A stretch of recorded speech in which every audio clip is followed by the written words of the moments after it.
মোবাইলের স্ক্রিন থেকে মাঠে ফেরাতে ব্যতিক্রম ধর্মী উদ্যোগ, চিওরা বেগম ফয়জুন্নেসা উচ্চ বিদ্যালয়ে ক্রীড়া সামগ্রী বিতরণ। একসময় স্কুল মাঠে ছিল দৌড়ঝাঁপ, বিকেল মানেই ছিল ফুটবল, ক্রিকেট কিংবা ব্যাডমিন্টনের প্রাণবন্ত উপস্থিতি। কিন্তু সময়ের সাথে ডিজিটালাইজেশনের প্রভাবে সেই দৃশ্য যেন ক্রমেই হারিয়ে যাচ্ছে। মোবাইল ফোনের প্রতি অতিরিক্ত আসক্তি, খেলাধুলার সরঞ্জামের সংকট এবং সামাজিক পরিবর্তনের কারণে গ্রামীণ জনপদের অনেক স্কুলেই কমে গেছে খেলাধুলার সংস্কৃতি। এর প্রভাব পড়েছে নতুন প্রজন্মের শারীরিক ও মানসিক বিকাশে। ঠিক এমন বাস্তবতা থেকে ঐতিহ্যবাহী চিওরা বেগম ফয়জুন্নেসা উচ্চ বিদ্যালয়ের শিক্ষার্থীদের মাঠমুখী করতে ব্যতিক্রম ধর্মী উদ্যোগ নিয়েছে কাজী মুনাব্বর ও হুসনে আরা বেগম ওয়েলফেয়ার ফাউন্ডেশন। গত শুক্রবার 29শে মে কুমিল্লা 14গ্রাম উপজেলার চিওরা গ্রামে অবস্থিত বিদ্যালয়ের শিক্ষার্থীদের জন্য বিভিন্ন ক্রীড়া সামগ্রী বিতরণ করা হয়।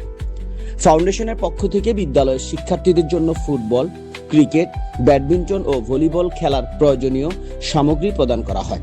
এর মধ্যে রয়েছে 2টি ফুটবল, গোলবার নেট, গোলকিপিং গ্লাভস, ক্রিকেট ব্যাট 2টি, বল 3টি, stump 2 set, keeping glove, badminton racket 4টি, কর্কের বক্স, ব্যাডমিন্টন নেট, 1টি ভলিবল ও ভলিবল নেট।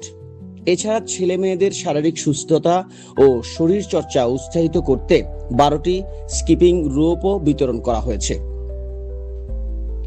বিদ্যালয়ের প্রায় 500 শিক্ষার্থী ষষ্ঠ থেকে 10ম শ্রেণী পর্যন্ত ছেলে ও মেয়ে শিক্ষার্থীরা এই ক্রীড়া সামগ্রীর সুবিধা পাবে।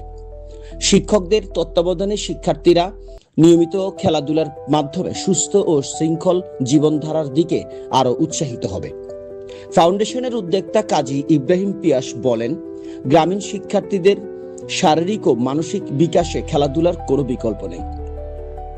আমাদের সময় স্কুলে অনেক সময় পর্যন্ত ক্রীড়া সামগ্রী ছিল না, তাই আমরা বাবা মার নামে গঠিত ফাউন্ডেশনের মাধ্যমে নিজ বিদ্যালয়ের শিক্ষার্থীদের জন্য ভালো মানের ক্রীড়া সামগ্রী দেওয়ার চেষ্টা করছি। আশা করছি শিক্ষার্থীরাও এগুলোর যথাযথ যত্ন নেবে এবং নিয়মিত খেলাধুলা করবে। তিনি আরো বলেন, সমাজে দান সদকা অনেকাংশেই খাবার বা ধর্মীয় প্রতিষ্ঠানে সীমাবদ্ধ থাকলেও নতুন প্রজন্মের সুস্থ বিকাশে খেলাধুলা, সাহিত্য চর্চা ও শিক্ষার পরিবেশ তৈরিতেও আরো বেশি সামাজিক উদ্যোগ প্রয়োজন। মোবাইল নির্ভরতা কমিয়ে তরুণদের মাঠমুখী করার পাশাপাশি মাদকাসক্তি প্রতিরোধেও খেলাধুলার গুরুত্বপূর্ণ ভূমিকা রাখতে পারে বলে তিনি মত দেন।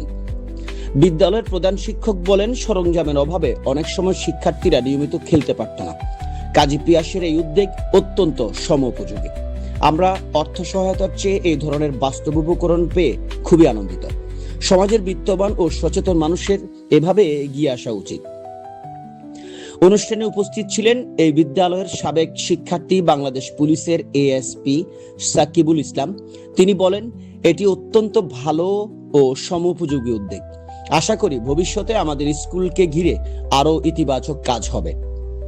অনুষ্ঠানে বিদ্যালয়ের প্রধান শিক্ষক মোহাম্মদ জহিরুল কাইয়ুম ছাড়াও উপস্থিত ছিলেন ক্রীড়া শিক্ষক সাইফুল ইসলাম মজুমদার, সিনিয়র শিক্ষক আনোয়ার উদ্দিন ও হুমায়ুন কবির, মোহাম্মদ নুরুল আজিম, বরুণ কুমার, ইকবাল হোসেন, সালাউদ্দিন ফাহিম সহ অন্যান্য শিক্ষক বৃন্দ। এছাড়া উপস্থিত ছিলেন সোনালী ব্যাংক কর্মকর্তা সোহেল ইব্রাহিম, সরকারি কর্মকর্তা ইকরাম ইমাম, ব্যবসায়ী কাজী শরীফ ও কাজী ইমাম, সামাজিক সংগঠন জাগ্রত তরুণের সভাপতি আশিকুর রহমান, সাধারণ সম্পাদক রাতুল সহ সংগঠনের অন্যান্য সদস্যরা। ফাউন্ডেশনের পক্ষ থেকে উপস্থিত ছিলেন হুসনে আরা বেগম, কাজী ইব্রাহিম পিয়াস ও তার স্ত্রী নুসরাত শারমিন।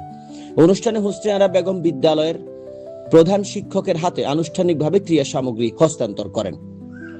ফাউন্ডেশন সূত্রে জানা যায়, ভবিষ্যতে ক্রীড়া চর্চা, সাহিত্যভিত্তিক লাইব্রেরি কার্যক্রম, শিক্ষা সামগ্রী বিতরণ এবং তরুণ প্রজন্মের ইতিবাচক বিকাশে বিভিন্ন সামাজিক উদ্যোগ নিয়ে কাজ করবে কাজী মুনাব্বর ও হুসনে আরা বেগম ওয়েলফেয়ার ফাউন্ডেশন।